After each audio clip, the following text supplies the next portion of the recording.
Hey, good people, Greg here. I want to talk to you today about that one thing that we see on the internet from people who offer us solutions to any of our health problems or anything in our life we're trying to fix. I don't know about you, but I've tried a bunch of these things, and there was no one thing that just worked for me. So, if you remember my health journey, at the age of 29, 30, I started feeling incredibly fatigued as a fit individual. That didn't make sense. And I started feeling depressed and anxious. I started having rashes pop up in my body, GI distress, running to the bathroom many times a day. There was a bunch of other little things going on too, and it didn't make any sense to me. I went to the doctor and he said, maybe you have IBS. There's nothing we can do about it. And that didn't sit right with me. So I did what anybody would do. I turned to the internet and looked for people and doctors who I thought would offer me health solutions. And I tried a lot of the things that they said, right? I had bought in supplement XYZ, maybe it's B vitamins I need, maybe I need this stuff, butyrate for my gut, maybe just probiotics will do the trick. And none of it really did the trick for me.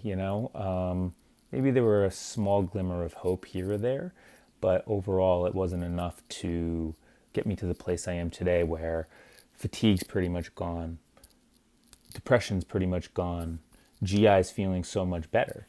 And it wasn't a result of these one things. It was a result of compiling many healthy things on top of each other. And I want that for you too. Navigating this health space is trickier than ever these days because there's so much information out there. There's so much certainty out there. You just need this one thing to fix you. That headache is caused by a lack of Himalayan sea salt. Your gut problems or autoimmunity is caused by lectins. And, I'm sorry to say, I wish it was that simple. Maybe for some of you it is. Like, feel free to give it a try, but for most people, it's not that simple. So let me share with you the key elements that I was missing from my protocols and what it was for me that got me over the finish line. And there's a lot of clinicians who will agree with a similar type of approach. So the first thing I learned was, after a lot of trial and error and getting nowhere, start with the evidence-based stuff first. What's the science say? Because that's going to help the most number of people get better. So I dialed in my sleep. And that's hard to do. It's really hard to do at night when I'm tired. I want to relax and spend some extra time doing whatever, browsing the internet, you name it. But I stopped doing it, and that took months in itself, that one thing. But so I now get 8 hours of sleep pretty much every night. Not perfect about it. Sometimes more, sometimes a little less. Before bed, I turn off screens, keep the lights dim so I can fall asleep easier, try not to eat too close to bedtime, and get really good sleep. My room is dark, and that was very helpful for me. Exercise. And exercise is almost a panacea for health. We've heard enough about it. I don't need to go into the details, but I kept that up. And for those of us who are not into exercise, just anything will do. Just get out and move. And I know even when you're really tired, the last thing that you want to do is go and exercise. It's tough. It really is.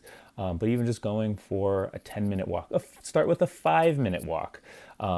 Just do that a couple of times a week, and then hopefully the momentum builds. Stress reduction. I was a very stressed person, and I didn't know it, and it took a lot of therapy to get me to that point. But now, through the work of good therapists and the work that I've put in, my mindset's a little better, and I'm often less stressed. And when I am, I can have better tools to work through it.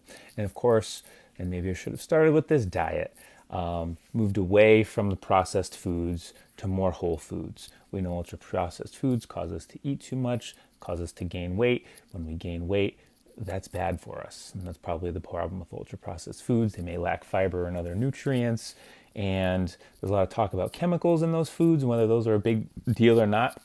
There's no harm in getting them out of our diets.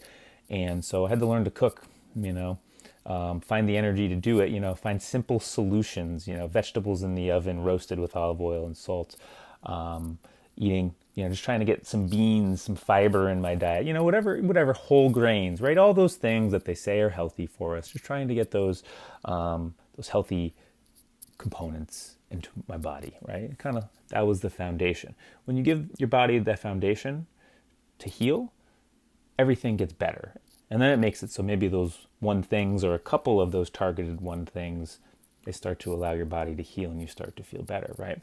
And so I say those within 30 seconds each as if it's easy. Those are really hard things to do and change in our lives. And maybe that's why we turn to that one thing. But focus there. Get those things dialed in first. Do your best with it. There's no perfect. They are hard. Don't beat yourself up. If you have a week or two, you're doing good and you fall off the bandwagon, it's okay. We all do it. I do it. Everybody does it. That's normal. Just get back on the bandwagon and, just keep trying. Don't give up. If you don't give up, then that's the key. Because if we give up, then we stagnate.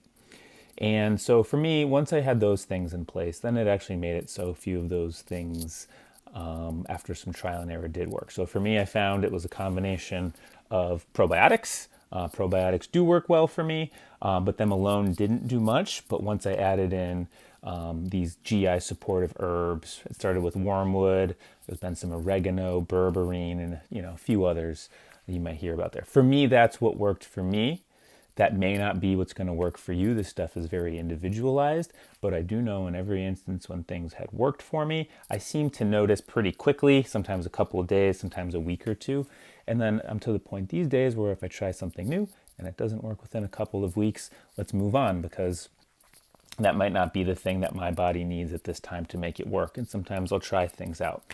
I found things like 5-HTP or tryptophan or L-tyrosine, for example, were helpful to get me over the hump.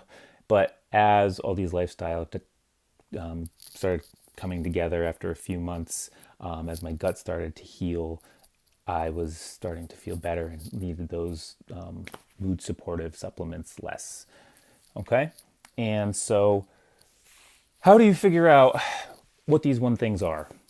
Well, so I recommend online. There's a lot of information these days. There's a lot of people with a lot of certainty, and those people who are dead certain on this one thing are often not the ones finding the solutions, at least for me. Not a single one of them has been the one. It was through nuanced information that I was able to complete and compile on a healing protocol. For me, I'd like Dr. Ruscio. He was very nuanced, up to date with the research, and I know because his articles and his podcast reference the research with links to the references, and I know a lot of them were up to date. There's a lot of other clinicians out there who are doing great work and doing a similar thing. So find one that resonates with you, okay? And then keep learning and then follow their protocols. Don't just try one thing piecemealed. Don't just, try the one thing that's easiest. It really is a combination of all of these things that, over time help us to heal.